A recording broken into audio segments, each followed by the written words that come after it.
that is no longer admired, respected, or listened to will repeat your.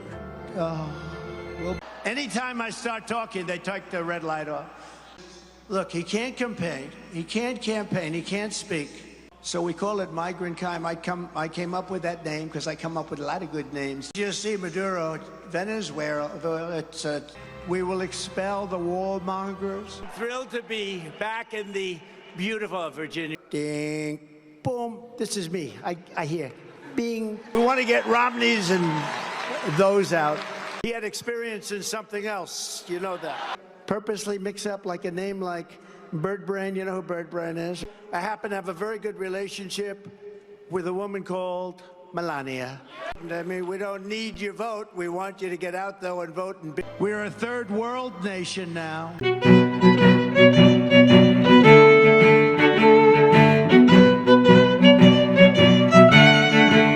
I just asked a simple question in my last video. Listen, the rhetoric coming out of the Haley camp, talking about people's age. Candidates should focus on the issues without any question.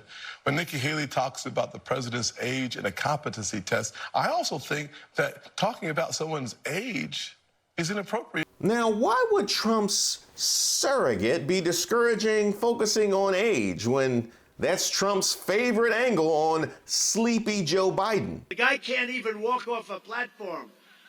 No, he can't find the stairs. He can't put two sentences together. When I imitate Biden, who can't find the stairs ever. What the hell are they doing? All you need is one stair. But for Biden, you need many. Thank you. Where am I? Thank you. Then this weekend happened, and it all became clear.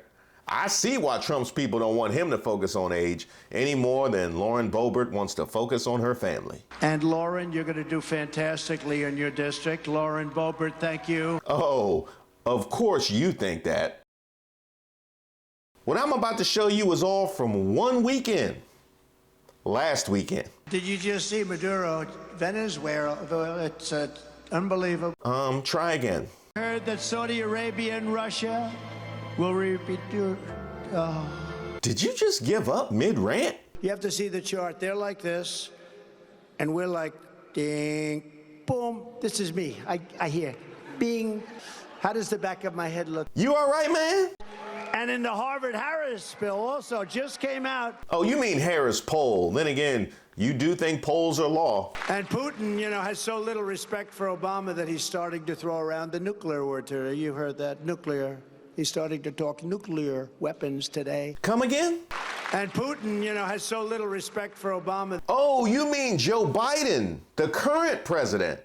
You know, not knowing the current president can get you committed. I purposely mix up like a name like Bird Brain, you know who Bird Brain is, right, Nikki?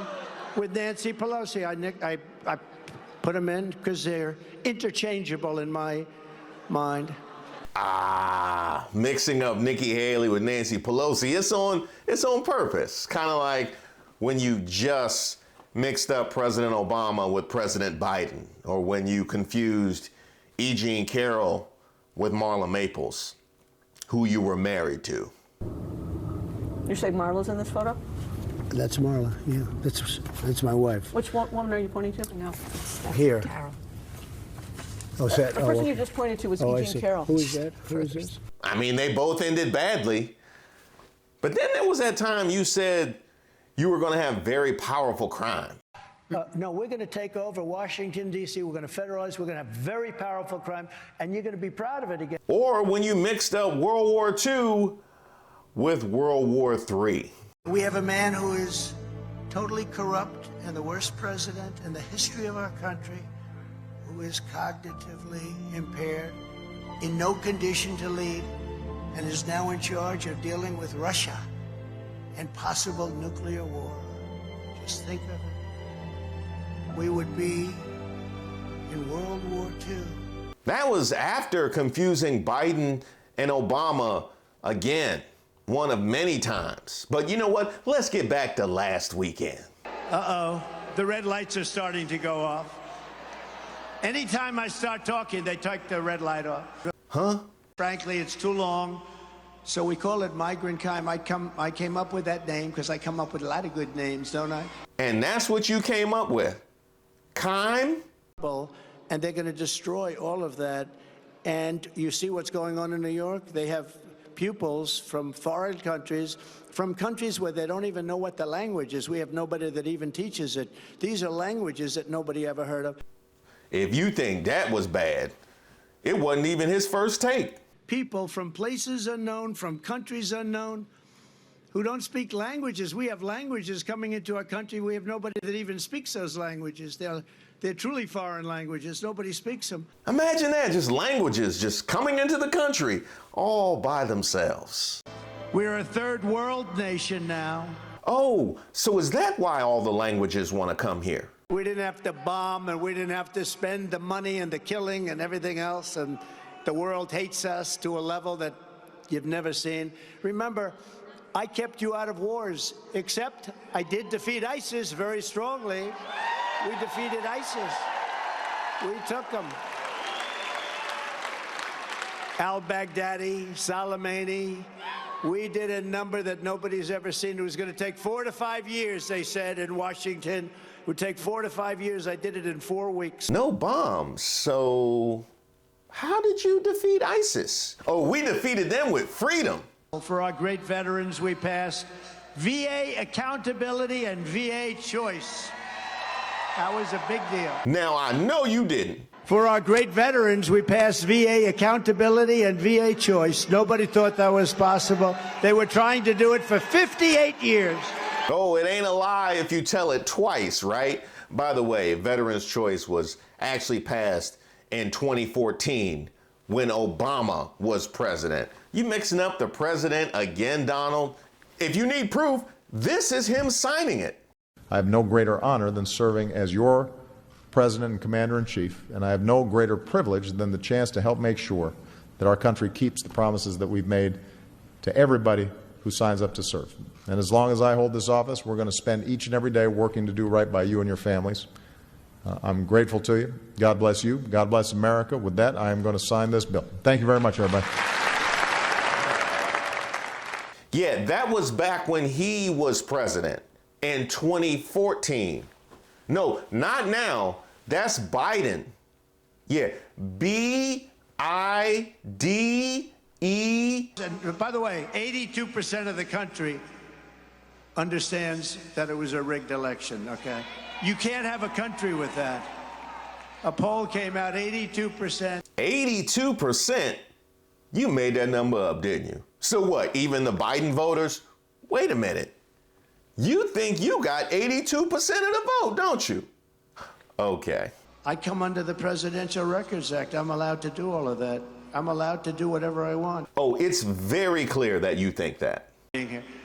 But, you know, I heard him coming in on the plane. I was listening, and I said to the people on the plane, watch this. This is Martin Luther King on steroids, okay? Now, I told that to Mark. I said, I think you're better than Martin Luther King. I think you are Martin Luther King ×2. And he looked at me, and I wasn't sure, was he angry because that's a terrible thing to say, or was he complimented? I have never figured it out. Why can't we just leave Dr. King out of it? Why? Why do the most deranged people in our culture always have to bring up Martin Luther King? Mark Robinson, I'm on to you, though. What they've done is it's all coming out of crooked Joe Biden because, look, he can't campaign. He can't campaign. He can't speak. He can't walk. He looks like hell. Right. He can't speak. Have you watched any of this video? This was all just last weekend, and you would think if you were going to say somebody else can't speak, but then you messed up the word right before that, you would push it back a little bit. But not Trump. He has nothing if not the audacity. Trump was so bad, he had other people unable to speak. Let me make something crystal clear. I have President Trump's back because he has my back. I'm with President Trump because he has your back. Yeah, that was crystal clear. Even the national anthem singer forgot the words. The perilous fight for the hours we've watched. But nothing, and I mean nothing, could top this brother. Under President Trump, black families had record unemployment. Record unemployment. You sure about that, man? By the way, I already cleared that up in the last video. Biden had that. So he must mean record high. But, oh wait, there was one thing that just might top it. Tell me 3 things you love about him. No. Get that microphone out of my face, buddy. I don't like the microphone shoved in my face. Okay. Oh, good. Oh, good. Hey, we're glad you're here. Not as glad as I am, but you know what? Even a broken brain is right twice a day. We are a nation whose once revered airports are a dirty, crowded mess. You sit and wait for hours and then are notified that the plane won't leave, and they have no idea when they will. Where ticket prices have tripled, they don't have the pilots to fly the planes, they don't seek qualified air traffic controllers, and frankly, they just don't know what the hell they're doing. I have absolutely no objection to that, but I do have understanding. Now I see why, even though Biden is 81 freaking years old, they don't want Trump talking about age, because that rhetoric might come with a mirror.